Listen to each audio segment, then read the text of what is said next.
ਤੁਸੀਂ ਸੁਣ ਰਹੇ ਹੋ ਨਾਨਕ ਸਿੰਘ ਦਾ ਨੋਵਲ ਮੰਝਧਾਰ ਅੰਕ 5ਵਾਂ। ਇੰਨਾ ਕੁਝ ਕਿੱਥੋਂ ਚੁੱਕ ਲਿਆਂਦਾ ਈ ਵੇ ਚੇਤੂ? ਨਿਹਾਲੋ ਨੇ ਖੁਸ਼ੀ ਭਰੀ ਹੈਰਾਨੀ ਵਿੱਚ ਨਵਲ ਕਿਸ਼ੋਰ ਨੂੰ ਪੁੱਛਿਆ। ਨਵਲ ਕਿਸ਼ੋਰ ਨੂੰ ਕੇਵਲ ਉਸਦੇ ਰਿਸ਼ਤੇਦਾਰ ਹੀ ਚੇਤੂ ਕਹਿ ਕੇ ਬੁਲਾਉਂਦੇ ਹਨ, ਸੋ ਵੀ ਵਧੇਰੇ ਮਾਂ ਤੇ ਪਿਓ ਹੀ। ਹੋਰ ਕੋਈ ਜੇ ਉਸਨੂੰ ਚੇਤੂ ਆ ਕੇ ਸੰਬੋਧਨ ਕਰੇ ਤਾਂ ਉਹ ਖਾਣ ਨੂੰ ਪੈਂਦਾ ਹੈ। ਉਸ ਦੇ ਇਸ ਨਾਮਕਰਨ ਦੇ ਪਿੱਛੇ ਇੱਕ ਨਿੱਕਾ ਜਿਹਾ ਇਤਿਹਾਸ ਲੁਕਿਆ ਹੋਇਆ ਹੈ। ਇਸ ਗੱਭਰੂ ਨੂੰ ਪੁਰਾਣੇ ਫੈਸ਼ਨ ਦੇ ਨਾਵਾਂ ਤੋਂ ਮੁੱਢ ਤੋਂ ਹੀ ਕੁਝ ਨਫ਼ਰਤ ਜਿਹੀ ਸੀ।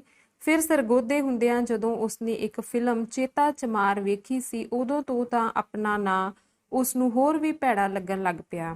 ਜਦ ਕੁਝ ਮੂੰਹ ਫੱਟ ਦੋਸਤ ਉਸਨੂੰ ਕਿਸੇ ਵੇਲੇ ਚੇਤੂ ਦੀ ਥਾਂ ਚੇਤਾ ਚਮਾਰ ਆਖਣ ਲੱਗ ਪਏ ਸਨ। ਇਸ ਤੋਂ ਬਾਅਦ ਕਿੰਨਾ ਹੀ ਚਿਰ ਉਹ ਆਪਣਾ ਨਾਂ ਬਦਲਣ ਬਾਰੇ ਸੋਚਦਾ ਰਿਹਾ, ਪਰ ਹਰ ਇੱਕ ਨਾਂ ਵਿੱਚ ਉਸਨੂੰ ਕੋਈ ਨਾ ਕੋਈ ਨੁਕਸ ਮਾਲੂਮ ਹੁੰਦਾ। ਇੱਕ ਦਿਨ ਦੀਵਾਲੀ ਦੇ ਮੌਕੇ ਜਦੋਂ ਬਾਜ਼ਾਰੋਂ ਦੇਵੀ ਦੇਵਤਿਆਂ ਦੀਆਂ ਤਸਵੀਰਾਂ ਖਰੀਦ ਕੇ ਲਿਆਇਆ ਤਾਂ ਹਰ ਤਸਵੀਰ ਦੇ ਹੇਠਾਂ ਛਪੇ ਹੋਏ ਨਵਲ ਕਿਸ਼ੋਰ ਪ੍ਰੈਸ ਉੱਤੇ ਉਸਦੀ ਨਜ਼ਰ ਪਈ ਤੇ ਇਹ ਨਾਂ ਉਸਨੂੰ ਸਾਰਿਆਂ ਤੋਂ ਚੰਗਾ ਲੱਗਾ। ਉਸਨੇ ਉਸੇ ਦਿਨ ਤੋਂ ਆਪਣਾ ਨਾਂ ਬਦਲ ਲਿਆ, ਪਰ ਘਰ ਵਾਲੇ ਹਜੇ ਤੀਕ ਉਸਨੂੰ ਉਸੇ ਪੁਰਾਣੇ ਨਾਂ ਨਾਲ ਸੱਦਦੇ ਹਨ। ਤੰਬੂ ਵਿੱਚ ਵੜਦਿਆਂ ਹੀ ਉਸਨੇ ਦੋਵਾਂ ਹੱਥਾਂ ਵਿੱਚ ਸਮੇਟੇ ਹੋਏ ਨਿੱਕੜ ਸੁੱਕੜ ਨੂੰ ਇੱਕ ਵਿਛੇ ਹੋਏ ਤੱਪੜ ਤੇ ਫੈਲਾ ਦਿੱਤਾ। ਮਾਂ ਦੇ ਸਵਾਲ ਦਾ ਜਵਾਬ ਦੇਣ ਲਈ ਉਸਨੇ ਖੁਸ਼ੀ ਨਾਲ ਗੁਟਕਦੀਆਂ ਅੱਖਾਂ ਉਸ ਵੱਲ ਚੁੱਕੀਆਂ। ਪਰਮਾਤਮਾ ਨੇ ਦਿੱਤੀਆਂ ਨੇ, ਹੋਰ ਕਿੱਥੋਂ ਲਿਆਉਣੀਆਂ ਸਨ। ਪਰ ਨਿਹਾਲੋ ਦੀ ਖੁਦਕੁਤੀ ਨਹੀਂ ਮਿਟ ਸਕੀ। ਸਗੋਂ ਇਹ ਸੋਚ ਕੇ ਉਸਦਾ ਤੌਖਲਾ ਹੋਰ ਵੱਧ ਗਿਆ, ਕਿਤੇ ਪਿਓ ਵਾਲੀ ਚੋਰੀ ਚਕਾਰੀ ਦੀ ਬਾਨ ਪੁੱਤਰ ਨੂੰ ਤਾਂ ਨਹੀਂ ਪੈ ਗਈ। ਇਹਨੇ ਲਿਫਾਫੇ, ਪੈਕਟ ਤੇ ਪੁੜੀਆਂ ਲਿਆਉਣ ਲਈ ਦਰਜਨਾਂ ਰੁਪਏ ਚਾਹੀਦੇ ਸਨ, ਜਦਕਿ ਉਹ ਜਾਣਦੀ ਸੀ ਕਿ ਨਵਲ ਕਿਸ਼ੋਰ ਨੇ ਕਦੀ ਇੱਕ ਪੈਸਾ ਵੀ ਫਾਲਤੂ ਕੋਲ ਨਹੀਂ ਰੱਖਿਆ। ਉਸਨੇ ਪੁੱਛਿਆ, ਤਨਖਾਹ ਮਿਲੀ ਊ? ਨਹੀਂ, ਨਵਲ ਕਿਸ਼ੋਰ ਨੇ ਬੁਝਾਰਤ ਪਾਈ। ਬੁੱਝ ਖਾਂ ਭਲਾ, ਕਿਸੇ ਦਾ ਬਟੂਆ ਲੱਭਾ ਈ? ਉਸਨੇ ਤੈਸ਼ ਵਿੱਚ ਆ ਕੇ ਜਵਾਬ ਦਿੱਤਾ। ਬਟੂਆ ਜੇ ਲੱਭਦਾ ਤਾਂ ਖਰਚ ਹੋਣੀ ਸੀ ਬੇਗਾਨੀ ਰਕਮ, ਚੋਰ ਸਮਝ ਰੱਖਿਆ ਈ ਮੈਨੂੰ। ਤੂੰ ਵੀ ਮਾਂ ਸ਼ੁਦੈਨ ਐ ਨੇਰੀਪੁਰੀ, ਮੈਂ ਤੇ ਧਾਰ ਵੀ ਨਹੀਂ ਮਾਰਦਾ ਪਰਾਈ ਚੀਜ਼ ਉੱਤੇ। ਤੇ ਹੋਰ? ਮਾਂ ਨੇ ਫਿਰ ਪੁੱਛਿਆ। ਮੇਰੀ ਤਰੱਕੀ ਹੋਈ ਹੈ ਮਾਂ, ਪਰ ਹਜੇ ਇਸ ਗੱਲ ਦਾ ਭੇਤ ਨਹੀਂ ਕੱਢਣਾ। 50 ਰੁਪਏ ਤਰੱਕੀ ਹੋਈ ਹੈ, ਇੱਕਦਮ 50 ਰੁਪਏ, ਸੁਣਿਆ ਹੀ? 50 ਰੁਪਏ। ਨਿਹਾਲੋ ਦੀਆਂ ਵਾਸ਼ਾਂ ਖਿੜ ਗਈਆਂ। ਤਾਂ ਹੁਣ ਕਿੰਨੇ ਮਿਲਿਆ ਕਰਨਗੇ ਸਾਰੇ? ਨਵਲ ਕਿਸ਼ੋਰ ਹਿਸਾਬ ਲਾ ਕੇ ਦੱਸਣ ਲੱਗਾ। 40 ਤਨਖਾਹ ਦੇ ਤੇ 50 ਕੁੱਲ ਹੋ ਗਏ 90, ਨਾਲੇ ਓਵਰ ਟਾਈਮ 20-25। ਅੱਜ ਕੱਲ ਕੰਮ ਦਾ ਜ਼ੋਰ ਹੈ, ਰਿਲਾ ਮਿਲਾ ਕੇ 125 ਹੋ ਜਾਇਆ ਕਰਨਗੇ ਮਾਂ। ਸੁਣ ਕੇ ਖੁਸ਼ੀ ਨਾਲ ਨਿਹਾਲੋ ਦਾ ਦਿਲ 2 ਗਿੱਠਾਂ ਵੱਧ ਗਿਆ। ਆਈਆਂ ਨਹੀਂ ਹਜੇ ਲੀਲੋ ਸ਼ੀਲੋ? ਭੈਣਾਂ ਨੂੰ ਇਸ ਖੁਸ਼ੀ ਵਿੱਚ ਭਾਈਵਾਲ ਬਣਾਉਣ ਦੇ ਇਰਾਦੇ ਨਾਲ ਉਸਨੇ ਮਾਂ ਨੂੰ ਪੁੱਛਿਆ।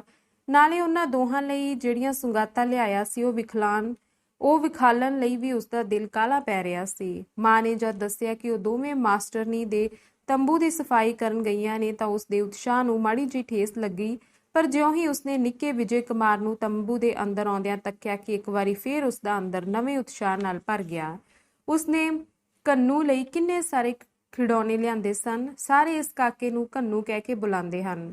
ਮੁੱਦਤ ਪਿੱਛੋਂ ਕਿਤੇ ਖਿਡੌਣਿਆਂ ਦੀ ਸ਼ਕਲ ਵੇਖ ਕੇ ਕੁੰਨੂ ਦਾ ਦਿਲ ਖੁਸ਼ੀ ਨਾਲ ਨੱਚ ਉੱਠਿਆ। ਉਸਦੀ ਸਲਾਹ ਹੋਈ ਕਿ ਹੁਣੇ ਇਹਨਾਂ ਸਾਰਿਆਂ ਨੂੰ ਆਪਣੇ ਦੋਸਤਾਂ ਨੂੰ ਵਿਖਾਲ ਕੇ ਆਪਣੀ ਅਮੀਰੀ ਦਾ ਰੋਹਬ ਪਾਵੇ, ਪਰ ਮਾਂ ਨੇ ਉਸਨੂੰ ਰੋਕ ਦਿੱਤਾ। ਨਿਹਾਲੋ ਪੁਕਾਰੀ, ਸ਼ੁਕਰ ਹੈ ਦੇਵੀ ਮਾਤਾ ਦਾ, ਲੱਖ ਲੱਖ ਸ਼ੁਕਰ ਹੈ। ਮੈਂ ਰੋਜ਼ ਲਾਟਾ ਵਾਲੀ ਅੱਗੇ ਅਰਜ਼ਾ ਕਰਦੀ ਹੁੰਦੀ ਸਾਂ ਪਈ ਜੇ ਹੇ ਉੱਚੇ ਭੌਣਾ ਵਾਲੀਏ, ਹੋਰ ਨਹੀਂ ਤਾਂ ਕਰਜ਼ ਦੀ ਪੰਡ ਜਿਹੜੀ ਸਿਰ ਤੇ ਲੱਦੀ ਹੋਈ ਹੈ ਲਾ ਦੇ। ਉਹ ਜਵਾਲੀ ਸੜਾਲੀ ਤੰਬੂਓ ਬਾਹਰ ਜਿੱਥੇ ਕਿਤੇ ਮਿਲਦੀ ਏ ਲੱਗ ਪੈਂਦੀ ਏ ਆਕਾਸ਼ਾਂ ਪਤਾਲਾਂ ਦੀਆਂ ਮੇਲਣ। ਗੰਗਾ ਨਾਤੀ ਸਮਝਾਂਗੀ ਜਿੱਦਣ ਉਸ ਝਾਟਾ ਖੁੱਥੀ ਦਾ ਕਰਜ਼ ਸਿਰੋਂ ਲੱਥੇਗਾ। ਮੈਂ ਤੇ ਉਸ ਦੀ ਗੱਲ ਟੋਕ ਕੇ ਨਵਲ ਕਿਸ਼ੋਰ ਬੋਲਿਆ, ਨਾਲੇ ਮਾਂ ਇੱਕ ਹੋਰ ਵੀ ਖੁਸ਼ਖਬਰੀ ਸੁਣਾਵਾਂ ਤੈਨੂੰ। ਮਾਲਕ ਨੇ ਮੈਨੂੰ 100 ਰੁਪਈਆ ਇਨਾਮ ਦੇ ਦਿੱਤਾ ਏ, ਤਰੱਕੀ ਤੋਂ ਵੱਖਰਾ। ਹੈ ਖਾਂ ਝੂਠਾ? ਮਾਂ ਨੇ ਅਣਮੰਨੇ ਭਾਵ ਵਿੱਚ ਕਿਹਾ। ਤੇਰੀ ਸਹੁੰ ਮਾਂ, ਨਵਲ ਕਿਸ਼ੋਰ ਨੇ ਆਪਣੀ ਖੁਸ਼ਕਿਸਮਤੀ ਉੱਤੇ ਫਖਰ ਕਰਦਿਆਂ ਕਿਹਾ। ਇਹ ਵੇਖ ਲੈ ਜਿੰਨੇ ਰੁਪਏ ਮੇਰੇ ਕੋਲ ਨੇ ਤੇ ਬਾਕੀ ਖਰਚ ਕਰ ਆਇਆ ਵਾਂ ਇਹਨਾਂ ਚੀਜ਼ਾਂ ਉੱਤੇ। ਫਿਰ ਉਤਾਵਲੀ ਵਿੱਚ ਕਹਿਣ ਲੱਗਾ, ਅੱਛਾ ਪਹਿਲਾਂ ਇਹਨਾਂ ਨੂੰ ਸਾਂਭ ਲੈ। ਐਸ ਪੁੜੀ ਵਿੱਚ ਲੀਲੋ ਸ਼ੀਲੋ ਦੇ ਸੂਟਾਂ ਦਾ ਕੱਪੜਾ ਹੀ, ਇਹ ਡੱਬੇ ਵਿੱਚ ਕੁੰਨੂ ਦੇ ਬੂਟ, ਰੋਜ਼ ਵਿਚਾਰਾ ਕਹਿੰਦਾ ਸੀ ਸ਼ੇਕਾਂ ਵਾਲੇ ਬੂਟ ਲੈਣੇ ਨੇ। ਨਾਲੇ ਐਸ ਪੁੜੀ ਵਿੱਚ 10 ਗਜ ਲੱਠਾ ਤੇ 6 ਗਜ ਮਲਬਲ ਦੀ, ਭਾਈਏ ਵਿਚਾਰੇ ਦੀ ਪੱਗ ਲੀਰਾ ਹੋਈ ਪਈ ਸੀ, ਤੇ ਇਹ 4 ਕਮੀਜ਼ਾਂ ਦਾ ਕੱਪੜਾ ਹੀ। ਉਹ ਵੱਡਾ ਪੁੜਾ ਉਰਾ ਕਰੇ ਨਾ, ਉਸ ਵਿੱਚ ਭਾਈਏ ਦੀ ਧੋਤੀ ਤੇ 2 ਝੱਗਿਆਂ ਜੋਗਾ ਖੱਦਰ ਹੀ, ਨਾਲੇ ਤੇਰੀ ਸਲਵਾਰ ਕਮੀਜ਼ ਜੋਗਾ 4 ਖਾਨਾ। ਇਹ ਬਿਸਕਟਾਂ ਦੇ 2ਵੇਂ ਡੱਬੇ ਸਾਂਭ ਕੇ ਰੱਖ ਛੱਡ ਕੁੰਨੂ ਜੋਗੇ, ਤੇ ਆ ਅੰਗਰੇਜ਼ੀ ਸਾਬਣ ਦਾ ਡੱਬਾ ਹੀ। ਮਗਰ ਮਲ ਹੁਣ ਤੱਕ ਅਫੀਮ ਦੇ ਅਸਰ ਨਾਲ ਮੰਜੇ ਤੇ ਕੁਰਾੜੇ ਮਾਰ ਰਿਹਾ ਸੀ। ਜਿਉਂ ਹੀ ਨਵਲ ਕਿਸ਼ੋਰ ਦੇ ਮੂੰਹੋਂ 1-2 ਵਾਰੀ ਭਾਈਆ ਨਿਕਲਿਆ ਕਿ ਉਸਦੀ ਜਾਗ ਖੁੱਲ ਗਈ। ਫਿਰ ਜਦ ਉਸਦੀ ਨਜ਼ਰ ਖਿਲਰੇ ਹੋਏ ਨਵੇਂ ਕੋਰੇ ਸਮਾਨ ਉੱਤੇ ਪਈ ਕਿ ਕਾਹਲੀ ਨਾਲ ਆਪਣੀ ਸੋਟੀ ਫੜ ਕੇ ਸਿਰ ਤੇ ਆ ਖੜੋਤਾ। ਉਸਨੂੰ ਵੇਖਦਿਆਂ ਹੀ ਨਵਲ ਕਿਸ਼ੋਰ ਨੇ ਜੇਬ ਚੋਂ ਇੱਕ ਛੋਟੀ ਜਿਹੀ ਪੁੜੀ ਕੱਢੀ ਤੇ ਉਸ ਵੱਲ ਵਧਾਉਂਦਾ ਹੋਇਆ ਬੋਲਿਆ, ਲੈ ਭਾਈਆ, ਤੇਰੀ ਚੀਜ਼ ਵੀ ਲੈ ਆਇਆ ਈ। ਮੈਂ ਆਖਿਆ, ਰੋਜ਼ ਜੋ ਅਫੀਮ ਬਦਲੇ ਘਰ ਵਿੱਚ ਕਲੇਸ਼ ਪੈਂਦਾ ਹੈ, ਮਹੀਨਾ 10 ਦਿਨ ਚੈਨ ਨਾਲ ਲੰਘ ਜਾਣਗੇ। ਪੁੜੀ ਫੜ ਕੇ ਮੱਘਰ ਮੱਲ ਨੇ ਛੇਤੀ ਛੇਤੀ ਖੋਲੀ। ਵਿੱਚੋਂ ਜਦ 3 ਕੁ ਤੋਲਿਆਂ ਦੀ ਇੱਕ ਕਾਲੀ ਡਲੀ ਉਸਦੀ ਨਜ਼ਰੀ ਪਈ ਤਾਂ ਖੁਸ਼ੀ ਨਾਲ ਉਸਦੀਆਂ ਅੱਖਾਂ ਵਿੱਚ ਪਾਣੀ ਭਰ ਆਇਆ। ਚੇਤੂ, ਤੇਰੀਆਂ ਵੱਡੀਆਂ ਉਮਰਾਂ, ਬੱਚਿਆਂ ਜਵਾਨੀਆਂ ਮਾਣੇ, ਉਹ ਐ ਤੇ ਮੌਜ ਬਣਾ ਦਿੱਤੀ ਉਹ ਪੁੱਤਰਾ। ਪਰ ਇਹ ਲਿਆਂਦੀਆਂ ਕਿੱਥੋਂ ਹੀ ਇੰਨੀਆਂ ਚੀਜ਼ਾਂ। ਨਵਲ ਕਿਸ਼ੋਰ ਨੂੰ ਇੱਕ ਵਾਰੀ ਫਿਰ ਇਹਨਾਂ ਚੀਜ਼ਾਂ ਦੀ ਪ੍ਰਾਪਤੀ ਦਾ ਕਿੱਸਾ ਦੁਹਰਾਉਣਾ ਪਿਆ। ਨਿਹਾਲੋ ਖੁਸ਼ੀ ਭਰੇ ਰੋਹ ਵਿੱਚ ਪਤੀ ਨੂੰ ਕਹਿਣ ਲੱਗੀ, ਉਰੇ ਕਰ, ਰੱਖ ਛੱਡਾਂ, ਤੂੰ ਤੇ 4 ਦਿਨਾਂ ਵਿੱਚ ਮੁਕਾ ਛੱਡਣੀ ਏ, ਥੋੜੀ ਜਿਹੀ ਡੱਬੀ ਵਿੱਚ ਪਾ ਲੈ। ਛੇਤੀ ਛੇਤੀ ਅਫੀਮ ਵਾਲੀ ਪੁੜੀ ਨੂੰ ਧੋਤੀ ਦੀ ਕੰਨੀ ਵਿੱਚ ਉਡੁੰਗਦਾ ਹੋਇਆ ਮੱਘਰ ਮੱਲ ਬੋਲਿਆ, ਭੋਲੀਏ, ਮੈਨੂੰ ਕੋਈ ਅਯਾਣਾ ਬਾਲ ਸਮਝਿਆ ਹੋਇਆ ਈ। ਮੈਂ ਤੇ ਇਸ ਨਾਲ ਪੂਰਾ ਮਹੀਨਾ ਲਗਾਣਾ ਏ, ਸਗੋਂ 2-4 ਦਿਨ ਉੱਤੇ ਵੇਖ ਲਈ। ਬੇਸ਼ੱਕ ਮਹੀਨਾ ਨਾ, ਨਾਲੇ 4 ਮਹੀਨੇ। ਨਿਹਾਲੋ ਖਿੱਚ ਕੇ ਪਈ। ਖੁੱਲੀ ਅਫੀਮ ਤੇਰੇ ਹੱਥ ਆ ਜਾਵੇ ਫਿਰ ਤੈਨੂੰ ਕੋਈ ਅੱਗਾ ਪਿੱਛਾ ਸੁੱਝਦਾ ਏ? ਦੋਹੀਂ ਹੱਥੀਂ। ਅੱਛਾ ਮਾਂ, ਛੱਡ ਸੁਖੈੜਾ। ਨਵਲ ਕਿਸ਼ੋਰ ਨੇ ਲੜਾਈ ਦਾ ਮੁੱਢ ਵੱਜਦਾ ਰੋਕ ਦਿੱਤਾ। ਮੱਘਰ ਮੱਲ ਨੇ ਸ਼ੰਕਾ ਭਰੀ ਨਜ਼ਰ ਨਾਲ ਪੁੱਤਰ ਵੱਲ ਤੱਕਦਿਆਂ ਕਿਹਾ, ਪਰ ਚੇਤੂ, ਹਜੇ ਪਰਸੋਂ ਕੇ ਖੌਰੇ ਚੌਥੇ ਪਿਆ ਕਹਿੰਦਾ ਸੀ ਕਿ ਜੋ ਸਾਡਾ ਮਾਲਕ ਬੜਾ ਕੰਜੂਸ ਤੇ ਸਿਰ ਸੜਿਆ ਏ। ਕਹਿੰਦਾ ਸੀ ਮੈਂ ਉਸਦੀ ਨੌਕਰੀ ਛੱਡ ਦੇਣੀ ਏ, ਤਨਖਾਹ ਵਧਾਉਣ ਦਾ ਨਾਂ ਨਹੀਂ ਲੈਂਦਾ। ਫਿਰ ਇੱਕਦਮ ਐਡਾ ਮਿਹਰਬਾਨ ਕੀਕਨ ਹੋ ਗਿਆ ਤੇਰੇ ਉੱਤੇ। ਤੈਨੂੰ ਨਹੀਂ ਪਤਾ ਭਾਈਆ ਇਹਨਾਂ ਗੱਲਾਂ ਦਾ। ਲਾੜ ਭਰੇ ਰੋਹ ਵਿੱਚ ਨਵਲ ਕਿਸ਼ੋਰ ਬੋਲਿਆ, ਮਾਲਕਾਂ ਨੂੰ ਕੰਮ ਪਿਆਰਾ ਹੁੰਦਾ ਏ, ਚੰਮ ਨਹੀਂ ਪਿਆਰਾ ਹੁੰਦਾ। ਅੱਜ ਕੱਲ ਆਦਮੀ ਲੱਭਦੇ ਕਿੱਥੇ ਨੇ ਸਾਰੇ ਪ੍ਰੈਸ ਵਿੱਚ। ਕੌਂ ਖਾਂ ਕੰਮ ਵਿੱਚ ਕੋਈ ਮੇਰਾ ਮੁਕਾਬਲਾ ਕਰ ਜਾਵੇ। ਐਸੀਆਂ ਚੀਜ਼ਾਂ ਛਪਣ ਲਈ ਆਉਂਦੀਆਂ ਨੇ ਜਿਨ੍ਹਾਂ ਨੂੰ ਵੇਖ ਕੇ ਵੱਡੇ ਵੱਡੇ ਕੰਪਾਜ਼ੀਟਰਾਂ ਦੀ ਚੱਕਰੀ ਭੌਂ ਜਾਵੇ। ਤਰੱਕੀ ਨਾ ਦਿੰਦਾ ਤਾਂ ਮੈਂ ਲੱਗਾ ਸਾਂ ਟਿਕਣ ਇਸ ਕੋਲ। ਪ੍ਰੈਸਾਂ ਵਾਲੇ ਤਰਲੇ ਪਏ ਕਰਦੇ ਨੇ ਮੇਰੇ।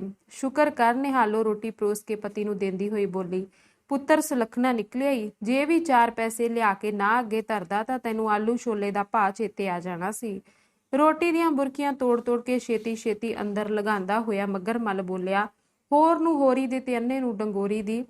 ਕੋਈ ਵੀ ਗੱਲ ਹੋਵੇ ਤੂੰ ਮੇਰੇ ਮਗਰ ਪੈ ਜਾਇਆ ਕਰ ਹੱਥ ਧੋ ਕੇ। ਚੀਜ਼ਾਂ ਨੂੰ ਚੁੱਕ ਕੇ ਟਿਕਾਣੇ ਸਿਰ ਰੱਖਦਾ ਹੋਇਆ ਨਵਲ ਕਿਸ਼ੋਰ ਮਾਂ ਨੂੰ ਘੁਰਕਿਆ, ਮਾਂ ਸੱਚ ਕਹਿੰਦਾ ਏ ਭਾਈਆ, ਹਰ ਵੇਲੇ ਵੱਡੂ ਖਾਉ ਨਾ ਕਰਦੀ ਰਿਹਾ ਕਰ ਵਿਚਾਰੇ ਨੂੰ। ਆਮਲੀ ਸਰੀਰ ਜੋ ਹੋਇਆ ਕੀ ਕਰੇ। ਸ਼ਾਬਾਸ਼ੇ ਪੁੱਤਰ, ਮੱਘਰ ਮੱਲ ਗਦਗਦ ਹੋ ਕੇ ਬੋਲਿਆ, ਤੂੰ ਤੇ ਮੇਰਾ ਸਰਵਨ ਪੁੱਤਰ ਏ। ਕਦੀ ਤੇਰੀ ਇਹ ਮਾਂ ਚੱਜਦੀ ਹੁੰਦੀ ਤਾਂ ਮੇਰੇ ਵਰਗਾ ਸੁਖੀ ਜਹਾਨ ਵਿੱਚ ਕਿਹੜਾ ਸੀ। ਨਿਹਾਲੋ ਦਾ ਤੌਰ ਤਰੀਕਾ ਇਸ ਵੇਲੇ ਕਾਫੀ ਹੱਦ ਤੱਕ ਬਦਲ ਚੁੱਕਾ ਸੀ। ਹੋਰ ਕੋਈ ਵੇਲਾ ਹੁੰਦਾ ਤਾਂ ਪਤੀ ਦੀ ਇਸ ਚੋਟ ਦੇ ਬਦਲੇ ਉਹ ਖਬਰੇ ਉਸਦੀ ਕੀ ਬਾਪ ਕਰਦੀ, ਪਰ ਇਸ ਵੇਲੇ ਉਸਦੇ ਤਪਦੇ ਦਿਲ ਉੱਤੇ ਕਿਸੇ ਨੇ ਠੰਡੇ ਪਾਣੀ ਦਾ ਛਿੱਟਾ ਦੇ ਦਿੱਤਾ ਹੋਇਆ ਸੀ। ਪਤੀ ਦੇ ਤਾਨੇ ਨੂੰ ਹਾਸੇ ਵਿੱਚ ਲੈਂਦੀ ਹੋਈ ਬੋਲੀ, ਤੇ ਚੇਤੂ ਦਾ ਭਾਈਆ, ਮੇਰਾ ਹੋਰ ਕੌਣ ਹੈ ਤੇਰੇ ਬਾਜੋ ਜਹਾਨ ਵਿੱਚ। ਪੁੱਤਰ ਭਾਵੇਂ 100 ਚੰਗੇ ਪਏ ਹੋਣ, ਜੀਣ ਮਰਨ ਤਾਂ ਮੇਰਾ ਤੇਰੇ ਹੀ ਨਾਲ ਹੈ ਨਾ। ਕੀ ਕਰਾਂ, ਉਂਤਰਾ ਸੁਭਾਅ ਹੀ ਖੌਰੇ ਕਿਉਂ ਕੌੜਾ ਹੋ ਗਿਆ ਏ। ਨਹੀਂ ਤੈਂ ਦਿਲੋਂ ਮੈਂ ਕੋਈ ਤੇਰੀ ਦੋਖਣ ਤੇ ਨਹੀਂ, ਭਲੇ ਥਾਂ ਬੈਠਾ ਏ। ਧਰਮ ਨਾ ਦੱਸੀ, ਗੁੱਸੇ ਹੋਵਾਂ ਰਾਜੀ ਹੋਵਾਂ, ਪਰ ਤੇਰੀ ਕੀਤੀ ਮੋੜੀ ਤੇ ਨਹੀਂ ਨਾ ਕਦੀ। ਤੂੰ 4 ਵੇਰੀ ਮੰਗਿਆ ਤੇ 4 ਵੇਰੀ ਰਿੰਨ ਪਕਾ ਕੇ ਅੱਗੇ ਧਰਿਆ। ਅੱਧੀ ਰਾਤੀ ਉੱਠ ਕੇ ਚਿਲਮਾਂ ਭਰਦੀ ਰਹਿਨੀ ਆ ਤੇਰੀਆਂ। ਕ੍ਰੋਧ ਚੰਡਾਲ ਹੁੰਦਾ ਏ, ਕਿਸੇ ਵੇਲੇ ਬੰਦੇ ਨੂੰ ਆ ਹੀ ਜਾਂਦਾ ਏ ਅਕਸਰ। ਨਾਲੇ ਤੂੰ ਕਿਹੜਾ ਅੱਗਾ ਪਿੱਛਾ ਵੇਹਨਾ ਏ ਜਦੋਂ ਕਹਿਰ ਚੜ ਜਾਂਦਾ ਈ। ਪਤਨੀ ਦੀ ਨਰਮੀ ਤੋਂ ਪ੍ਰਭਾਵਿਤ ਹੋ ਕੇ ਮੱਘਰ ਮੱਲ ਬੋਲਿਆ, ਭਲੀਏ ਲੋਕੇ, ਗੁੱਸਾ ਵੀ ਤੇ ਆਪਣਾ ਉੱਤੇ ਹੀ ਆਉਂਦਾ ਏ ਨਾ। ਬਗਾਨੇ ਕਿਸੇ ਨੂੰ ਕੋਈ ਅਲਫੋ ਬੇ ਤੇ ਆਖ ਕੇ ਵੇਖੇ। ਨਵਲ ਕਿਸ਼ੋਰ ਲਈ ਜਦ ਨਿਹਾਲੋ ਰੋਟੀ ਪਾਣ ਲੱਗੀ ਤਾਂ ਉਹ ਬੋਲਿਆ, ਠਹਿਰ ਜਾ ਮਾਂ ਰਤਾ, ਮੈਂ ਦੌੜ ਕੇ ਸੇਰ ਦੇਸੀ ਘਿਓ ਲੈ ਆਵਾਂ। ਬਨਸਪਤੀ ਖਾ ਕੇ ਗਲਾ ਵੀ ਪੱਕ ਗਿਆ ਏ। ਤੇ ਬਿਨਾਂ ਜਵਾਬ ਉਡੀਕਿਆਂ ਡੱਬਾ ਫੜ ਕੇ ਬਾਹਰ ਚਲਾ ਗਿਆ। ਰਾਤੀ ਨਵਲ ਕਿਸ਼ੋਰ ਦੀ ਨਿੱਕੀ ਭੈਣ ਮੰਗਲਵਾਰ ਦੇ ਪ੍ਰਸ਼ਾਦ ਦੀ ਝੋਲੀ ਭਰੀ ਗੁਆਂਢੀਆਂ ਦੇ ਤੰਬੂਆਂ ਵਿੱਚ ਵੰਡਦੀ ਫਿਰਦੀ ਸੀ।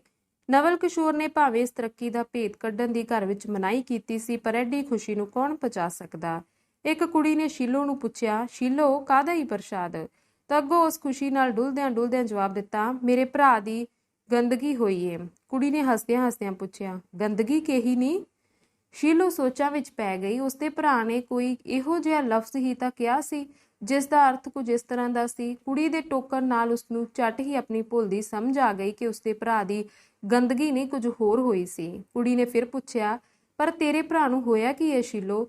ਹੋਣਾ ਕੀ ਸੀ ਨਹੀਂ, ਸ਼ੀਲੋ ਨੇ ਖੁੰਸ ਖਾ ਕੇ ਕਿਹਾ, ਉਸਦੀ 50 ਰੁਪਏ ਤਨਖਾਹ ਵਧੀ ਏ। ਸੁਣ ਕੇ ਕੁੜੀ ਦਾ ਹਾਸਾ ਨਿਕਲ ਗਿਆ ਤੇ ਉਹ ਉਵੇਂ ਹੀ ਹਾਸੇ ਨਾਲ ਵੱਲ ਖਾਂਦੀ ਹੋਈ ਬੋਲੀ, ਅੰਨੀ ਨਾ ਹੋਵੇ ਤੇ ਤਰੱਕੀ ਨਹੀਂ ਆਖਦੀ, ਗੰਦਗੀ ਗੰਦਗੀ ਬਕਣ ਡਈ ਹੋਈ ਏ। ਸ਼ੀਲੋ ਵਿਚਾਰੀ ਸ਼ਰਮਿੰਦੀ ਹੋ ਗਈ, ਭਾਵੇਂ ਕਿ ਆਪਣੇ ਵੱਲੋਂ ਉਸਨੇ ਟੀਚਾ ਠੀਕ ਹੀ ਲਾਇਆ ਸੀ। ਅਸਲ ਵਿੱਚ ਉਸਨੂੰ ਭਰਾ ਦੇ ਕਹੇ ਹੋਏ ਤਰੱਕੀ ਸ਼ਬਦ ਦਾ ਪੰਜਾਬੀ ਅਰਥ ਹੀ ਯਾਦ ਸੀ। ਤਰੱਕੀ ਹੋਈ ਤੇ ਇਸੇ ਕਰਕੇ ਉਸਨੇ ਭੁੱਲ ਭੁਲੇਖੇ ਤਰੱਕੀ ਨੂੰ ਗੰਦਗੀ ਕਹਿ ਦਿੱਤਾ ਸੀ। ਤਕੜੇ ਹਾਜ਼ਮੇ ਵਾਲੇ ਵੀ ਕਈ ਵਾਰੀ ਅਣਮਿੱਥੀ ਖੁਸ਼ੀ ਨੂੰ ਪਛਾ ਨਹੀਂ ਸਕਦੇ। ਨਵਲ ਕਿਸ਼ੋਰ ਤਾਂ ਹੈ ਹੀ ਅਤ ਦਰਜੇ ਦਾ ਸਰਲ ਸੀ। ਕਈ ਵਾਰੀ ਇਹੋ ਹੱਦੋਂ ਬਾਹਰੀ ਸਰਲਤਾ ਉਸ ਲਈ ਨੁਕਸਾਨ ਦਾ ਕਾਰਨ ਵੀ ਬਣ ਚੁੱਕੀ ਸੀ, ਪਰ ਸੁਭਾਅ ਦਾ ਬਦਲਣਾ ਕੋਈ ਸੌਖਾ ਕੰਮ ਨਹੀਂ ਹੁੰਦਾ। ਰੋਟੀ ਦੀ ਉਸਨੂੰ ਭੁੱਖ ਨਾ ਹੋਵੇ ਗੱਲ ਤਾਂ ਨਹੀਂ ਸੀ, ਪਰ ਅੱਜ ਜਦ ਕਿ ਇੱਕ ਤਾਂ ਤਰੱਕੀ ਦੀ ਖੁਸ਼ੀ ਤੇ ਦੂਜਾ 100 ਰੁਪਏ ਦੀ ਰਕਮ ਜੋ ਅਰਸ਼ੋਂ ਕੋਈ ਰੱਬੀ ਰਹਿਮਤ ਬਣ ਕੇ ਉਸਦੀ ਜੇਬ ਵਿੱਚ ਆ ਪਈ ਸੀ, ਅੱਜ ਕਿਵੇਂ ਉਸਨੂੰ ਘਰ ਦੀ ਰੋਟੀ ਸਵਾਦ ਲੱਗ ਸਕਦੀ। ਘਿਓ ਵਾਲਾ ਡੱਬਾ ਰੱਖ ਕੇ ਉਹ ਪਿਛਲੇ ਪੈਰੀ ਤੰਬੂ ਤੋਂ ਬਾਹਰ ਨਿਕਲ ਗਿਆ। ਉਸਦੀ ਮਾਂ ਰੋਟੀ ਲਈ ਆਵਾਜ਼ਾਂ ਮਾਰਦੀ ਰਹੀ, ਪਰ ਉਹ ਕਿਸੇ ਦੋਸਤ ਨੇ ਆਖੀ ਹੋਈ ਏ, ਕਹਿੰਦਾ ਹੋਇਆ ਉਹ ਗਿਆ। ਉਸਦੇ ਦੋਸਤ ਸ਼ਿੰਬੂ ਦਾ ਘਰ ਦੂਰ ਨਹੀਂ ਸੀ। ਸ਼ਿਵ ਸਿੰਘ ਇਸੇ ਸ਼ਹਿਰ ਦੇ ਮੁਨਿਆਰੀ ਫਰੋਸ਼ ਪਾਸ ਮੁਨਸ਼ੀਗਿਰੀ ਕਰਦਾ ਸੀ। ਉਹ ਨਵਲ ਕਿਸ਼ੋਰ ਦਾ ਵਤਨੀ ਸੀ, ਸਰਗੋਧੇ ਦਾ ਰਹਿਣ ਵਾਲਾ। ਨਵਲ ਕਿਸ਼ੋਰ ਤੇ ਸ਼ਿੰਬੂ ਨੇ ਬਚਪਨ ਇਕੱਠਾ ਬਿਤਾਇਆ ਸੀ, ਜਿਸ ਕਰਕੇ ਇਹਨਾਂ ਦੋਹਾਂ ਵਿੱਚ ਕਾਫੀ ਮੁਹੱਬਤ ਪਿਆਰ ਚਲਾ ਆ ਰਿਹਾ ਸੀ। ਸ਼ਿੰਬੂ ਭਾਵੇਂ ਉਮਰ ਵਿੱਚ ਨਵਲ ਕਿਸ਼ੋਰ ਨਾਲੋਂ ਬਹੁਤਾ ਵੱਡਾ ਨਹੀਂ ਸੀ, ਪਰ 10 ਜਮਾਤਾਂ ਪੜ੍ਹਿਆ ਤੇ ਕੁਝ ਸੁਭਾਵਕ ਹੀ ਚਤਰ ਹੋਣ ਕਰਕੇ ਉਸ ਨਾਲੋਂ ਕਾਫੀ ਸਿਆਣਾ ਸੀ। ਇਸ ਕਰਕੇ ਉਹ ਦੋਸਤ ਹੁੰਦਾ ਹੋਇਆ ਵੀ ਅਕਸਰ ਨਵਲ ਕਿਸ਼ੋਰ ਨੂੰ ਉਸਤਾਦਾਂ ਬਜ਼ੁਰਗਾਂ ਵਾਲੀਆਂ ਮੱਤਾਂ ਦਿਆ ਕਰਦਾ ਸੀ। ਨਵਲ ਕਿਸ਼ੋਰ ਨੂੰ ਜਦ ਕਦੀ ਸੈਰ ਕਰਨ ਦਾ ਮੌਕਾ ਮਿਲਦਾ, ਉਹ ਇਸੇ ਦੋਸਤ ਨਾਲ ਰਲ ਕੇ ਜਾਇਆ ਕਰਦਾ ਸੀ। ਅੱਜ ਜਦ ਉਸਦਾ ਦਿਲ ਖੁਸ਼ੀ ਨਾਲ ਤੇ ਖੀਸਾ ਪੈਸਿਆਂ ਨਾਲ ਭਰਿਆ ਹੋਇਆ ਸੀ, ਉਸਦਾ ਦਿਲ ਕੀਤਾ ਕਿ ਸ਼ਿੰਬੂ ਨਾਲ ਰਲ ਕੇ 2 ਘੜੀਆਂ ਮੌਜ ਵਿੱਚ ਬਿਤਾਈਆਂ ਜਾਣ। ਨਵਲ ਕਿਸ਼ੋਰ ਦੀ ਆਵਾਜ਼ ਸੁਣਦਿਆਂ ਹੀ ਸ਼ਿੰਬੂ ਹੇਠਾਂ ਉਤਰ ਆਇਆ। ਵਿਚਲੇ ਕੱਦ ਦਾ 20-21 ਵਰ੍ਹਿਆਂ ਦਾ ਨੌਜਵਾਨ, ਸੰਘਣੀ ਦਾੜੀ ਤੇ ਕੁੰਡੀਆਂ ਮੁੱਛਾਂ ਕਰਕੇ ਇਸ ਦਾ ਚਿਹਰਾ ਕਾਫੀ ਰੋਬ ਵਾਲਾ ਜਾਪਦਾ ਹੈ। ਸੱਜੀ ਅੱਖੋਂ ਜਰਾ ਕੁ ਭੈਂਗ ਮਾਰ ਕੇ ਤੱਕਦਾ ਹੈ, ਪਰ ਕਿਸੇ ਵੇਲੇ ਇਸ ਦਾ ਬੋਲਣ ਢੰਗ ਆਮ ਨਾਲੋਂ ਕੁਝ ਕਾਲਾ ਹੈ। ਗੱਲ ਕਰਦੇ ਅਕਸਰ ਇਸ ਦੀ ਜ਼ੁਬਾਨ ਥਥਿਆ ਜਾਂਦੀ ਹੈ। ਦੋਸਤ ਨੂੰ ਬੂਹੇ ਅੱਗੇ ਖੜਾ ਵੇਖ ਕੇ ਸ਼ਿੰਬੂ ਨੇ ਉਸ ਨੂੰ ਬਾਹੋਂ ਫੜ ਕੇ ਉੱਪਰ ਲੈ ਜਾਣਾ ਚਾਹਿਆ, ਪਰ ਉਹ ਉਸ ਨੂੰ ਬਾਹਰ ਵੱਲ ਖਿੱਚਦਾ ਹੋਇਆ ਕਹਿਣ ਲੱਗਾ, ਚੱਲ ਯਾਰ ਜਰਾ ਫਿਰ ਤੁਰ ਆਈਏ। ਕਈਆਂ ਦਿਨਾਂ ਤੋਂ ਓਵਰਟਾਈਮ ਲਾ ਕੇ ਸਿੰਗਲ ਡਾਊਨ ਹੋ ਗਿਆ ਹੈ, ਨਾਲੇ ਤੇਰੇ ਨਾਲ ਗੱਪਾਂ ਮਾਰਨ ਨੂੰ ਦਿਲ ਕਰਦਾ ਹੈ, ਇਸੇ ਕਰਕੇ ਚਲਾ ਆਇਆ ਵਾਂ। ਰੋਟੀ ਪੱਕਣ ਲੱਗੀ ਏ ਕਹਿ ਕੇ ਸ਼ਿੰਬੂ ਨੇ ਫਿਰ ਉਸ ਨੂੰ ਪੌੜੀਆਂ ਵੱਲ ਖਿੱਚਣਾ ਚਾਹਿਆ, ਪਰ ਨਵਲ ਕਿਸ਼ੋਰ ਦੇ ਕਦਮ ਨਹੀਂ ਉਖੜੇ। ਉਹ ਬੋਲਿਆ, ਚੱਲ ਯਾਰ ਅੱਜ ਹੋਟਲ ਵਿੱਚ ਚੱਲ ਕੇ ਖਾਈਏ ਰੋਟੀ, ਕਦੀ ਘਰ ਦੇ ਮੰਡਿਆਂ ਤੋਂ ਵੀ ਛੁੱਟੀ ਲੈਣੀ ਚਾਹੀਦੀ ਹੈ। ਤੇ ਉਹ ਤਿੱਗੋ ਜੋਰੀ ਉਸ ਨੂੰ ਲੈ ਤੁਰਿਆ। ਸ਼ਿੰਬੂ ਨੂੰ ਹੈਰਾਨੀ ਹੋਈ ਜਦ ਨਵਲ ਕਿਸ਼ੋਰ ਉਸ ਨੂੰ ਇੱਕ ਵਧੀਆ ਰੈਸਟੋਰੈਂਟ ਵਿੱਚ ਲੈ ਵੜਿਆ, ਤੇ ਉਸਦੀ ਹੈਰਾਨੀ ਹੋਰ ਵੀ ਵਧੀ ਜਦ ਉਸਨੇ ਖਾਣੇ ਦੀ ਮੇਜ਼ ਉੱਤੇ ਕਈ ਤਰ੍ਹਾਂ ਦੇ ਮਾਸ ਤੇ ਵੈਸ਼ਨੋ ਖਾਣਿਆਂ ਦਾ ਇੱਕ ਤਕੜਾ ਫੈਲਾਓ ਵੇਖਿਆ। ਅੱਜ ਕਿਤੋਂ ਮੁਫਤ ਦਾ ਮਾਲ ਮਾਠਿਆਈ ਕਿ? ਸ਼ਿੰਬੂ ਨੇ ਭੇਦ ਭਰੀ ਨਜ਼ਰ ਨਾਲ ਤੱਕਦਿਆਂ ਉਸ ਨੂੰ ਪੁੱਛਿਆ। ਪਲੇਟਾਂ ਵੱਲ ਹੱਥ ਵਧਾਉਂਦਾ ਨਵਲ ਕਿਸ਼ੋਰ ਬੋਲਿਆ, ਯਾਰ ਹੈ ਤਾਂ ਕੁਝ ਇਹੋ ਜਿਹੀ ਗੱਲ, ਪਰ ਦੱਸਣ ਵਾਲੀ ਨਹੀਂ। ਮੈਨੂੰ ਵੀ ਨਹੀਂ। ਤੈਨੂੰ ਜੇ ਨਾ ਦੱਸਣੀ ਹੁੰਦੀ ਤਾਂ ਇੱਥੋਂ ਤੀਕ ਤੈਨੂੰ ਘੜੀਸਣ ਦੀ ਕੀ ਲੋੜ ਸੀ? ਅੱਛਾ ਦੱਸ ਫਿਰ, ਛੇਤੀ ਕਰ, ਕੋਈ ਲਾਟਰੀ ਨਿਕਲੀ ਊ? ਲਾਟਰੀਆਂ ਸਾਡੀ ਕਿਸਮਤ ਵਿੱਚ ਕਿੱਥੇ, ਐਵੇਂ ਜਰਾ ਸਾਡੇ ਮਾਲਕ ਦਾ ਸਿਗਨਲ ਡਾਊਨ ਹੋ ਗਿਆ। ਇਸ ਤੋਂ ਬਾਅਦ ਉਸਨੇ ਤਰੱਕੀ ਤੇ ਇਨਾਮ ਵਾਲੀ ਗੱਲ ਉਸਨੂੰ ਸੁਣਾ ਦਿੱਤੀ। ਪਰ ਯਾਰ, ਮੂੰਹ ਵਿੱਚ ਇੱਕ ਮੋਟੀ ਗਰਾਹੀ ਭਰ ਕੇ ਸ਼ਿੰਬੂ ਬੋਲਿਆ, ਉਹ ਤੇ ਸੁਣਿਆ ਬੜਾ ਮੱਖੀ ਚੂਸੇ, ਤੇਰੇ ਉੱਤੇ ਕੀਕਰ ਮਿਹਰਬਾਨ ਹੋ ਗਿਆ। ਇਹੋ ਗੱਲ ਤੇ ਦੱਸਣ ਵਾਲੀ ਨਹੀਂ। ਚੰਗਾ ਨਾ ਦੱਸ ਭਈ, ਤੇਰੀ ਮਰਜ਼ੀ, ਪਰ 100 ਗੁਰਾਂ ਦੀ ਮੈਂ ਤਾਂ ਅੱਜ ਤੀਕ ਕਦੀ ਕੋਈ ਦਿਲ ਦੀ ਗੱਲ ਤੇਥੋਂ ਨਹੀਂ ਲੁਕਾਈ। ਨਵਲ ਕਿਸ਼ੋਰ ਨੂੰ ਸਾਫ਼ ਦੱਸਿਆ ਕਿ ਦੋਸਤ ਨੇ ਉਸਦੀ ਪਰਦਾਪੋਸ਼ੀ ਉੱਤੇ ਗੁੱਸਾ ਕੀਤਾ ਹੈ। ਉਹ ਮੁਸਕਣੀ ਲੈ ਕੇ ਬੋਲਿਆ, ਯਾਰ ਤੇਰਾ ਤਾਂ ਐਵੇਂ ਹੀ ਸਿਗਨਲ ਡਾਊਨ ਹੋ ਜਾਂਦਾ ਏ। ਤੈਨੂੰ ਨਹੀਂ ਦੱਸਣੀ ਤਾਂ ਹੋਰ ਚੂੜੇ ਵਾਲੀ ਬੈਠੀ ਏ ਮੇਰੀ, ਜਿਸ ਨੂੰ ਜਾ ਕੇ ਦੱਸਾਂਗਾ। ਸ਼ਿੰਬੂ ਦਾ ਗੁੱਸਾ ਪ੍ਰਸੰਨਤਾ ਵਿੱਚ ਵਟ ਗਿਆ। ਗੱਲ ਇਹ ਵੇ ਸ਼ਿੰਬੂ, ਤੇਰਾ ਮੇਰਾ ਕੋਈ ਪੜਦਾ ਨਹੀਂ, ਪਰ ਹੈ ਇਹ ਗੱਲ ਲੁਕਾ ਕੇ ਰੱਖਣ ਵਾਲੀ। ਸੱਜਣ ਦੁਸ਼ਮਣ ਵਿੱਚ ਹੀ ਹੁੰਦੇ ਨੇ। ਜੇ ਕੱਲ ਕਲੌਂਤਰ ਨੂੰ ਗੱਲ ਬਾਹਰ ਨਿਕਲ ਗਈ ਤਾਂ ਬਸ ਸਮਝ ਲੈ ਕਿ ਮੇਰਾ ਸਿਗਨਲ ਡਾਊਨ ਹੋ ਜਾਣਾ ਏ। ਜੇ ਤੈਨੂੰ ਮੇਰੇ ਉੱਤੇ ਇੰਨਾ ਵੀ ਯਕੀਨ ਨਹੀਂ ਤਾਂ ਫਿਰ ਦੱਸਦਾ ਹੀ ਕਿਉਂ ਏ? ਨਵਲ ਕਿਸ਼ੋਰ ਨੇ ਦੱਸਣਾ ਸ਼ੁਰੂ ਕੀਤਾ। ਇਹ ਤੇ ਤੈਨੂੰ ਪਤਾ ਹੀ ਹੈ ਭਾਈ, ਤਰੱਕੀ ਲਈ ਕਿੰਨੇ ਚਿਰ ਤੋਂ ਮੈਂ ਉਸਦੇ ਮਗਰ ਪਿਆ ਹੋਇਆ ਸਾਂ। ਜਦ ਵੀ ਕਹਿਣਾ ਉਸਨੇ ਲਾਰਿਆਂ ਲੱਪਿਆਂ ਵਿੱਚ ਟਰਕਾ ਛੱਡਣਾ। ਛੇਕੜ ਮੈਂ ਦਿਲ ਨਾਲ ਪੱਕੀ ਕਰ ਲਈ ਕਿ ਇੱਕ ਵਾਰੀ ਹੋਰ ਪੁੱਛ ਵੇਖਾਂ ਸੂ। ਜੇ ਫਿਰ ਵੀ ਨਾ ਮੰਨਿਆ ਤਾਂ ਨੌਕਰੀ ਛੱਡ ਦਿਆਂਗਾ। ਇੱਕ ਹੋਰ ਪ੍ਰੈਸ ਵਿੱਚ ਮੈਂ ਪਹਿਲਾਂ ਹੀ ਆਰ ਪਾਰ ਕਰ ਲਿਆ ਸੀ, 50 ਰੁਪਏ ਤੇ ਓਵਰਟਾਈਮ ਵੱਖਰਾ। ਤੂੰ ਆਪ ਸੋਚ ਸ਼ਿੰਬੂ, 40 ਨਾਲ ਤੇ ਅੱਜ ਕੱਲ ਸੁੱਕਾ ਆਟਾ ਵੀ ਨਹੀਂ ਨਿਭਦਾ। ਗੱਲ ਤੇਰੀ ਸੱਚੀ ਹੈ। ਸ਼ਿੰਬੂ ਫਿਰਨੀ ਵਿੱਚ ਚਿਮਚਾ ਗੜਦਾ ਹੋਇਆ ਬੋਲਿਆ, ਹੈਰਾਨ ਹੋਣਾ ਵਾ ਭਈ ਇੰਨੇ ਪੈਸਿਆਂ ਵਿੱਚ ਝਟ ਕੀਕਣ ਲੰਘਦਾ ਹੋਵੇਗਾ। ਧਰਮ ਨਾ ਜਾਣੀ 60 ਮੈਂ ਲਿਆਉਣਾ ਵਾ ਤੇ ਇੰਨੇ ਕੁ ਭਾਈਆ ਵੀ ਕਮਾ ਲੈਂਦਾ, ਫਿਰ ਵੀ ਘਰ ਵਿੱਚ ਗੱਲ ਟੋਕ ਕੇ ਨਵਲ ਕਿਸ਼ੋਰ ਨੇ ਆਪਣੀ ਲੜੀ ਜਾਰੀ ਰੱਖੀ। ਕੀ ਪਿਆ ਦੱਸਦਾ ਸਾਂ ਮੈਂ? ਆਹੋ, ਕੱਲ ਸ਼ਾਮੀ ਦਿਲ ਨਾਲ ਪੱਕੀ ਕਰਕੇ ਮੈਂ ਉਸਦੇ ਘਰ ਗਿਆ, ਪਰ ਉਸਨੇ ਭਲਕੇ ਮਿਲਣ ਲਈ ਆਖ ਕੇ ਟਰਕਾ ਦਿੱਤਾ। ਅੱਜ ਦੁਪਹਿਰੇ ਫਿਰ ਮੈਂ ਦਫ਼ਤਰ ਵਿੱਚ ਜਾ ਕੇ ਘੇਰਿਆ ਉਸਨੂੰ। ਉਹ ਉਸੇ ਵੇਲੇ ਕਿਤੇ ਜਾਣ ਲਈ ਉੱਠਿਆ ਸੀ। ਮੈਨੂੰ ਵੀ ਨਾਲ ਲੈ ਤੁਰਿਆ ਤੇ ਸ਼ਿੰਭੂ ਇੱਕਦਮ ਮੇਰੇ ਨਾਲ ਉਸਦਾ ਵਰਤਾਰਾ ਇੰਨਾ ਮਿੱਠਾ ਹੋ ਗਿਆ ਜੇਕਰ ਸੱਕੇ ਪੁੱਤਰਾਂ ਨਾਲ ਅਖੇ ਤੇ ਸਿੱਧੇ ਮੂੰਹ ਗੱਲ ਨਹੀਂ ਸੀ ਕਰਦਾ ਹੁੰਦਾ।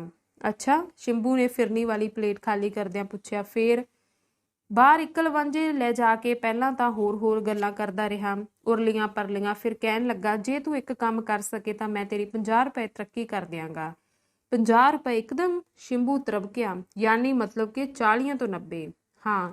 ਅੱਛਾ, ਤੇ ਕਿਹੜਾ ਕੰਮ ਸੀ? ਕੰਮ ਕੋਈ ਔਖਾ ਨਹੀਂ ਸੀ, ਸਿਰਫ 2 ਫਾਰਮਾਂ ਹੇਠ ਦਸਤਖਤ ਕਰਾਣੇ ਸੀ ਉਹਨੇ ਮੇਰੇ। 2 ਫਾਰਮਾਂ ਹੇਠ? ਪਰ ਕਾਹਦੇ ਸਨ ਉਹ ਫਾਰਮ? ਅਲਾਟ ਕੇ ਪਤਾ ਨਹੀਂ ਕੀ ਕੁਝ ਇਸੇ ਤਰ੍ਹਾਂ ਗੱਲ ਉਸ ਆਖੀ ਸੀ। ਨਾਲੇ ਉਸ ਕਹਿ ਦਿੱਤਾ ਸੀ ਕਿ ਤੈਨੂੰ ਇਸ ਦੀ ਜਰਾ ਵੀ ਚਿੰਤਾ ਨਹੀਂ, ਬਸ ਦਸਤਖਤ ਕਰ ਦੇ ਤੇ ਮੌਜਾਂ ਲੈ।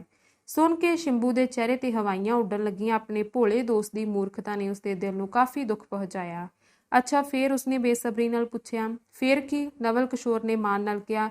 ਮੇਰੀ ਕਿਹੜੀ ਹਿੰਗ ਫੜਕੜੀ ਲੱਗਦੀ ਸੀ, ਮੈਂ ਝੱਟ ਦਸਤਖਤ ਕਰ ਦਿੱਤੇ। ਹਜੇ ਦੂਜੀ ਗੱਲ ਤੇ ਮੈਂ ਤੈਨੂੰ ਦੱਸੀ ਨਹੀਂ। ਉਹ ਕਿਹੜੀ? ਇਨਾਮ ਵਾਲੀ।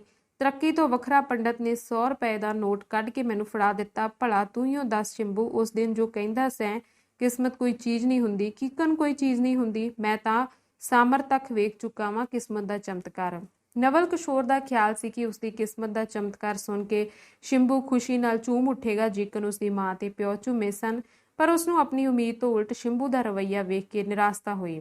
ਕ੍ਰੋਧ ਵਿੱਚ ਭਰ ਕੇ ਸ਼ਿੰਭੂ ਬੋਲਿਆ, ਕਿਸਮਤ ਦਾ ਚਮਤਕਾਰ ਨਾ ਸਿਰ ਤੇਰੇ ਜਾਂਦਿਆਂ ਦਾ। ਮੈਂ ਕਹਿਣਾ ਕਿਸ਼ੋਰ, ਤੂੰ ਨਿਰਾ ਪੂਰਾ ਖੋਤਾ ਏ, ਅੱਵਲ ਦਰਜੇ ਦਾ ਬੇਵਕੂਫ। ਫਟਕਾਰ ਸੁਣ ਕੇ ਨਵਲ ਕਿਸ਼ੋਰ ਦੀ ਖੁਸ਼ੀ ਕਪੂਰ ਦੀ ਡਲੀ ਵਾਂਗ ਉੱਡ ਗਈ। ਉਹ ਬਿਤਰ ਬਿਤਰ ਸ਼ਿੰਭੂ ਦੇ ਮੂੰਹ ਵੱਲ ਤੱਕਣ ਲੱਗ ਪਿਆ। ਕਿਸੇ ਥਾਂ ਦਿਆ? ਸ਼ਿੰਭੂ ਨੇ ਪਲੇਟਾਂ ਨੂੰ ਪਰੇ ਧੱਕਦਿਆਂ ਕਿਹਾ। ਤੂੰ ਤੇ ਅਸਲੋਂ ਹੀ ਪੱਟੀ ਮਿਸ ਕਰ ਆਇਆ ਆਪਣੀ। ਹੈਂ? ਕਿਸ ਤਰ੍ਹਾਂ? ਖਾਣੇ ਵਾਲੇ ਹੱਥ ਖਿੱਚ ਕੇ ਉਸਨੇ ਡਰੀ ਹੋਈ ਆਵਾਜ਼ ਵਿੱਚ ਪੁੱਛਿਆ। ਸ਼ਿੰਭੂ ਫਿਰ ਕੜਕਿਆ। ਦਿਲ ਕਰਦਾ ਚਪੇੜਾ ਨਾਲ ਮੂੰਹ ਕੱਟ ਸੁੱਟਾਂ ਤੇਰਾ। ਐਮਕਾ, ਤੂੰ ਪਹਿਲਾਂ ਮਰਦੇ ਹੋ ਸਲਾਹ ਹੀ ਪੁੱਛ ਲੈਂਦੇ ਹੋ ਕਿਸੇ ਤੋਂ।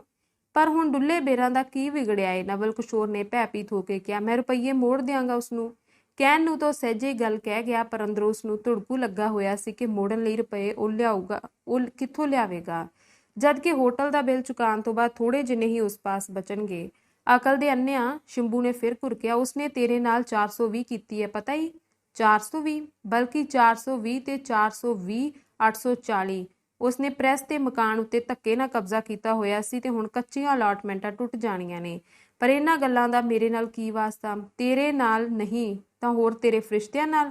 ਬੁੱਧੂ ਆ, ਉਸਨੇ ਦੋਹਾਂ ਚੀਜ਼ਾਂ ਦੇ ਅਲਾਟਮੈਂਟ ਫਾਰਮ ਤੇਰੇ ਕੋਲ ਭਰਵਾ ਕੇ ਦੇ ਦਿੱਤੇ ਨੇ ਕਿਉਂਕਿ ਤੂੰ ਰਿਫਿਊਜੀ ਹੈ। ਉਹ ਆਪਣੇ ਨਾਂ ਤਾਂ ਕਰਵਾ ਨਹੀਂ ਸਕਦਾ। ਜੇ ਕੱਲ ਕਲੌਤਰ ਨੂੰ ਕੋਈ ਪਕੜ ਧਕੜ ਹੋਈ ਤਾਂ ਬਗਾਨੇ ਪੁੱਤਰਾਂ ਨੇ ਰੱਸੀ ਤੇਰੇ ਗੱਲ ਪਾਣੀ ਹੈ ਤੇ ਉਸਨੇ ਮਲਕੜੇ ਮੱਖਣ ਵਿੱਚੋਂ ਵਾਲ ਵਾਂਗ ਨਿਕਲ ਕੇ ਲਾਂਬੇ ਹੋ ਜਾਣਾ ਹੈ। ਸੁਣਿਆ ਹੀ? ਤਾਂ ਫਿਰ ਹੁਣ ਕੀ ਕਰਾਂ? ਰੁਪਏ ਤੇ ਖਰਚ ਹੋ ਗਏ ਨੇ। ਸ਼ਿੰਭੂ ਸੋਚਾਂ ਵਿੱਚ ਪਿਆ ਰਿਹਾ। ਆਪਣੇ ਸਵਾਲ ਦਾ ਜਵਾਬ ਨਾ ਪਾ ਕੇ ਨਵਲ ਕਿਸ਼ੋਰ ਹੋਰ ਵੀ ਘਾਬਰ ਗਿਆ। ਉਸਨੇ ਫਿਰ ਪੁੱਛਿਆ, ਫਿਰ ਹੁਣ ਕੀ ਕਰਨਾ ਚਾਹੀਦਾ ਏ? ਹੁਣ? ਹੋਰ ਜਰਾ ਸੋਚ ਕੇ ਸ਼ਿੰਭੂ ਬੋਲਿਆ, ਤੂੰ ਮੇਰੇ ਨਾਲ ਤੁਰ ਤੇ ਅਸੀਂ ਦੋਵੇਂ ਚੱਲਨੇ ਆ ਉਸ ਕੋਲ, ਫਿਰ ਆਪੇ ਵੇਖੀ ਜਾਏਗੀ ਜੋ ਹੋਵੇਗੀ। ਪਰ ਉਸਨੇ ਤਾਂ ਪੱਕੀ ਕੀਤੀ ਹੋਈ ਹੈ ਕਿ ਕਿਸੇ ਅੱਗੇ ਜ਼ਿਕਰ ਨਾ ਕਰੀ। ਆਹੋ, ਪੱਕੀ ਤਾਂ ਉਸ ਕਰਨੀ ਸੀ, ਚੋਰ ਜੂ ਸੀ, ਉਸਨੂੰ ਆਪਣਾ ਪਾਜ ਖੁੱਲਣ ਦਾ ਵੀ ਤਾਂ ਖਤਰਾ ਸੀ। ਤੂੰ ਤੇ ਬਸ ਆਪਣੀ ਵੱਲੋਂ ਬਸ ਇੰਨਾ ਹੀ ਸੋਚ ਛੱਡਿਆ ਹੋਣਾ ਹੈ ਕਿ 50 ਰੁਪਏ ਤਰੱਕੀ ਤੇ 100 ਰੁਪਏ ਲੈ ਕੇ ਤੂੰ ਬੜੀ ਮੱਲ ਮਾਰ ਲਈ। ਪਰ ਇੰਨੀ ਗੱਲ ਤੇਰੀ ਖੋਪਰੀ ਵਿੱਚ ਨਾ ਆਈ ਕਿ ਉਸ ਬੁੱਢੇ ਖੋਡੂ ਨੂੰ ਜੋ ਲੱਖ ਰੁਪਏ ਦੀ ਚੀਜ਼ ਦਵਾ ਰਿਹਾ ਏ, ਇਸ ਵਿੱਚੋਂ ਤੇਰੇ ਹੱਥ ਕੀ ਆਇਆ? ਕੌਲਿਆਂ ਦੀ ਦਲਾਲੀ ਚੋਂ ਮੂੰਹ ਕਾਲਾ। ਪਾਗਲਾ, ਜੇ ਤੂੰ ਝਾਕੀ ਮਾਰਨੀ ਸੀ ਤਾਂ ਕਿਸੇ ਗੱਲ ਬਦਲੇ ਤਾਂ ਮਾਰ ਦਿਓ। ਅਖੇ ਕੁੱਤਾ ਵੀ ਖਾਦਾ ਤੇ ਪੇਟ ਵੀ ਨਾ ਭਰਿਆ। ਤੇ ਜਰਾ ਜਿੰਨੀ ਵੀ ਅਕਲਮੰਦੀ ਤੋਂ ਕੰਮ ਲੈਂਦਿਓ ਤਾਂ ਸਹਿਜੇ ਹੀ 50-10 ਹਜ਼ਾਰ ਲੈ ਮਰਨਾ ਸੀ ਤੂੰ। ਰਹਿ ਰਹਿ ਕੇ ਮੈਨੂੰ ਤੇਰੀ ਅਕਲ ਉੱਤੇ ਗੁੱਸਾ ਆਉਂਦਾ ਹੈ ਪਈ। ਇੰਨੀ ਕੁ ਸਿੱਧੀ ਗੱਲ ਵੀ ਤੇਰੀ ਸਮਝ ਵਿੱਚ ਨਾ ਆਈ। ਇਸ ਤੋਂ ਬਾਅਦ ਕੇਵਲ ਇੱਕੋ ਮਾਮਲੇ ਉੱਤੇ ਦੋਹਾਂ ਵਿਚਾਲੇ ਇੱਕ ਲੰਮੀ ਬਹਿਸ ਛਿੜ ਰਹੀ। ਸ਼ਿੰਭੂ ਦਾ ਕਹਿਣਾ ਸੀ ਕਿ ਉਹ ਉਸ ਨੂੰ ਨਾਲ ਲੈ ਕੇ ਪੰਡਤ ਪਾਸ ਚੱਲੇ, ਪਰ ਨਵਲ ਕਿਸ਼ੋਰ ਨੂੰ ਇਹ ਪਸੰਦ ਨਹੀਂ ਸੀ। ਉਹ ਇਕੱਲਿਆਂ ਉਸ ਪਾਸ ਜਾਣ ਲਈ ਜ਼ੋਰ ਦੇ ਰਿਹਾ ਸੀ। ਸ਼ਾਇਦ ਉਸ ਉੱਤੇ ਆਪਣੇ ਮਾਲਕ ਦਾ ਰੋਹ ਵੀ ਕੁਛ ਇਸ ਤਰ੍ਹਾਂ ਦਾ ਸੀ ਕਿ ਉਹ ਆਪਣੀ ਵਾਅਦਾ ਖਿਲਾਫੀ ਤੋਂ ਵੀ ਕੁਝ ਡਰਿਆ ਹੋਇਆ ਸੀ, ਜਿਹੜੀ ਉਸਨੇ ਸ਼ਿੰਭੂ ਪਾਸੇ ਭੇਦ ਖੋਲ ਕੇ ਕੀਤੀ ਸੀ। ਅਖੀਰ ਸ਼ਿੰਭੂ ਨੂੰ ਲਾਚਾਰ ਹੋ ਕੇ ਉਸਦੀ ਗੱਲ ਸਵੀਕਾਰ ਕਰਨੀ ਪਈ, ਪਰ ਉਸਨੇ ਨਵਲ ਕਿਸ਼ੋਰ ਨੂੰ ਚੇਤਾਵਨੀ ਕੀਤੀ ਕਿ ਪੰਡਤ ਨਾਲ ਜੋ ਵੀ ਗੱਲਬਾਤ ਕਰਕੇ ਆਵੇ, ਸਭ ਤੋਂ ਪਹਿਲਾਂ ਉਸਨੂੰ ਆ ਕੇ ਦੱਸੇ। ਇਸ ਤੋਂ ਛੋਟ ਇੱਕ ਗੱਲ ਹੋਰ ਵੀ ਇਸ ਤੋਂ ਛੁੱਟ ਇੱਕ ਹੋਰ ਗੱਲ ਦੀ ਵੀ ਸ਼ੰਭੂ ਨੇ ਉਸਨੂੰ ਪੱਕੀ ਕਰ ਦਿੱਤੀ ਕਿ ਜੇ ਪੰਡਤ ਨੇ ਜ਼ਰੂਰ ਹੀ ਉਸ ਪਾਸੋਂ ਇਹ 420 ਕਰਵਾਣੀ ਹੈ ਤਾਂ ਇੱਕ ਵੱਖਰੇ ਕਾਗਜ਼ ਉੱਤੇ ਉਸਨੂੰ ਲਿਖ ਦੇਵੇ ਕਿ ਜੋ ਕੁਝ ਉਹ ਉਸ ਤੋਂ ਕਰਵਾ ਰਿਹਾ ਹੈ, ਜੇ ਕੋਈ ਕਾਨੂੰਨੀ ਉਲਝਣ ਆ ਪਈ ਤਾਂ ਇਸ ਦਾ ਜ਼ਿੰਮੇਵਾਰ ਉਹ ਹੋਵੇਗਾ। ਅਖੀਰ ਇਸੇ ਨਤੀਜੇ ਤੇ ਅੱਪੜ ਕੇ ਦੋਵੇਂ ਹੋਟਲ ਵਿੱਚੋਂ ਬਾਹਰ ਨਿਕਲੇ। ਸ਼ੰਭੂ ਆਪਣੇ ਘਰ ਵੱਲ ਤੇ ਨਵਲ ਕਿਸ਼ੋਰ ਕੈਂਪ ਵੱਲ ਤੁਰ ਪਿਆ। ਉਸਨੇ ਦਿਨ ਚੜ੍ਹਦਿਆਂ ਹੀ ਆਪਣੇ ਮਾਲਕ ਪਾਸ ਜਾਣ ਦਾ ਵਿਚਾਰ ਪੱਕਾ ਕਰ ਲਿਆ ਸੀ। ਧੰਨਵਾਦ।